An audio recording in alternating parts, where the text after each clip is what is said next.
Hosilni yig'ishtirib olgandan so'ng dala xuddi jang maydonidek bo'lib qoladi. Kesaklar, poyoq qoldiqlari, notekisliklar bilan kurashishga majbur bo'lamiz. Oytun tuproqni shunchaki maydalamaydi, uni maksimal samaradorlik bilan ekishga tayyorlaydi. Model qatorida butun ramali va buklanadigan ramali turlari mavjud. Bu har qanday vazifa uchun eng maqbul yechimni tanlash imkonini beradi. Hatto eng katta 603 metr ishchi qamrov kengligiga ega buklanadigan modellar ham transport holatida ixcham holatga keladi. Natijada ularni umumiy foydalanishdagi yo'llarda bemalol va xavfsiz olib yurish mumkin. Ishchi qamrov kengligi 215 metrdan 603 metrgacha bo'lgan 55 ot kuchidan 300 ot kuchigacha bo'lgan traktorlar uchun mo'ljallangan. Old tarafdagi yerni yumshatgichlar traktor g'ildiraklaridan qolgan izlarni yumshatadi. Yuqori mustahkam po'latdan tayyorlangan Italiyaning Eurosappa pichoqlari esa tuproq va o'simlik qoldiqlarini samarali maydalab ekish uchun ideal urug'lik qatlamini hosil qiladi. Ishonchli 4 pog'onali reduktor yuqori yuklamalarda ham barqaror ishlashni ta'minlaydi.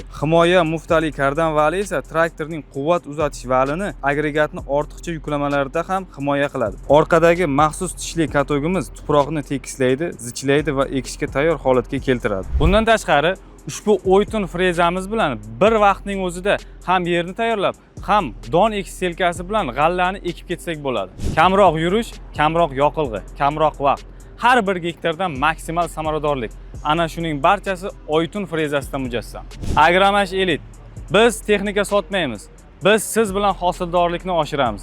Hoziroq biz bilan bog'laning va xo'jaligingiz uchun mos bo'lgan Oytun frezalarini tanlang.